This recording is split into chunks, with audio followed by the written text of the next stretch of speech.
राधे राधे दोस्तों, मेरे सरकार चैनल पर आप सबका स्वागत है।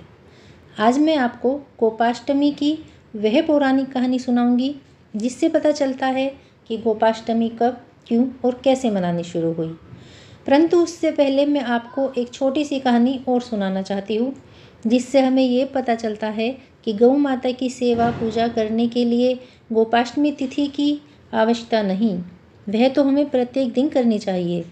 अगर कोई व्यक्ति गाय माता की सेवा पूजा ना करके उनका अनादर या उनके साथ दुर्व्यवहार करता है तो उसके लिए गोपाष्टमी की पूजा का भी कोई महत्व नहीं। एक बार एक औरत एकादशी के दिन गौ माता को केला खिलाने आई। गाय ने केला देखकर मुंह मोड़ लिया। महिला ने गाय के सामने जाकर फिर से उसके मुंह में केला देना चाहा, लेकिन गाय ने केला नहीं खाया। पर महिला केला खिलाने के लिए पीछे ही पड़ी थी। जब महिला नहीं मानी तो गाय सींग मारने को हुई। फिर महिला डरकर बिना केला खिलाए चली गई। महिला के जाने के बाद पास खड़े हुए सांड ने पूछा, वह इतने प्यार से केला खिला रही थी तो केला क्यों नहीं खाया, उल्टा उसे डराकर भगा भी दिया। तो गाय बोली, प्यार नहीं लालच। आज एकादशी के दिन पुण्य कमाने के लालच से यह महिला मुझे केला खिलाना चाहती है। वैसे ये मुझे कभी नहीं पूछती। गलती से अगर कभी इसके घर के आगे चली जाती हूँ तो यह डंडा लेकर मुझे मारने को दौड़ती है, या फिर गंदे मन से सबसे सूखी सड़ी रोटी मुझे खाने के लिए देती है। प्रिय बंधुओं, अपने घर की पहली रोटी गौ माता को अवश्य खिलाएं। पुण्य मिले या ना मिले, पर गाय माता भूखी रहकर पन्नी खाने को मजबूर नहीं होगी। तो चलिए अब मैं आपको गोपाष्टमी पूजा कब और कैसे शुरू हुई वह कहानी सुनाती हूँ। ये उस समय की बात है जब भगवान श्री कृष्ण गोकुल गांव में नंद बाबा और यशोदा मैया के साथ बाल लीलाएं कर रहे थे। भगवान ने जब छठे वर्ष की आयु में प्रवेश किया तब एक दिन भगवान माता यशोदा से बोले, मैया अब हम बड़े हो गए हैं। तो मैया यशोदा बोली, अच्छा लल्ला, अब तुम बड़े हो गए हो तो बताओ अब हमें क्या करना चाहिए। तो भगवान ने कहा, अब हम बछड़े चराने नहीं जाएंगे, अब हम गैया चराएंगे। तो मैया ने कहा, ठीक है लल्ला, अपने बाबा से आज्ञा ले लो। मैया के इतना कहते ही झट से भगवान नंद बाबा से पूछने पहुंच गए। बाबा ने कहा, लल्ला अभी तुम बहुत छोटे हो, अभी तुम बछड़े ही चराओ। तो भगवान ने कहा, नहीं बाबा, अब मैं बछड़े नहीं चराऊंगा, अब तो मैं गैया ही चराऊंगा।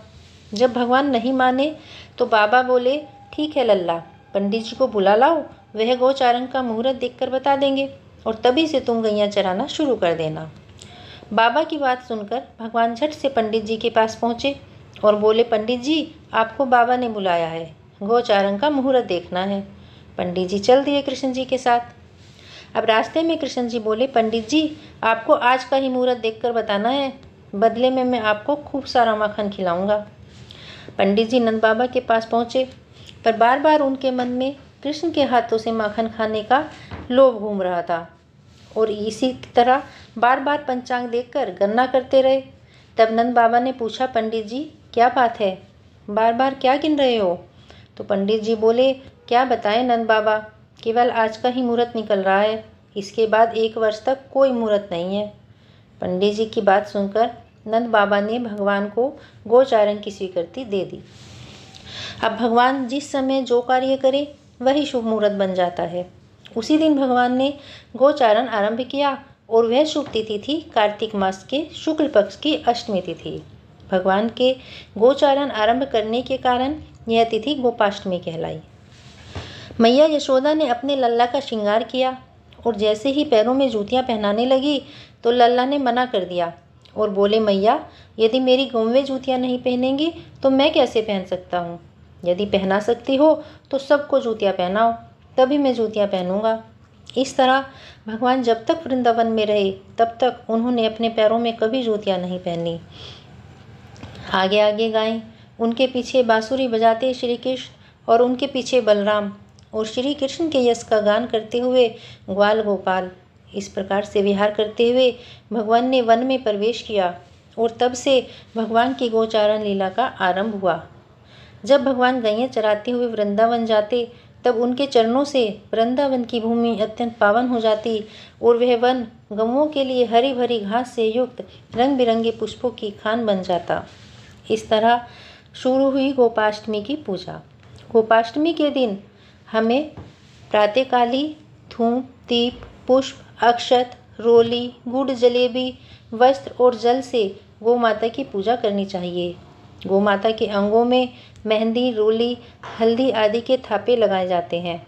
उनकी आरती उतारी जाती है। पूजा के बाद गोग्रास निकाला जाता है और गौ माता की परिक्रमा की जाती है और परिक्रमा के बाद गौओं के साथ कुछ दूर तक चला जाता है।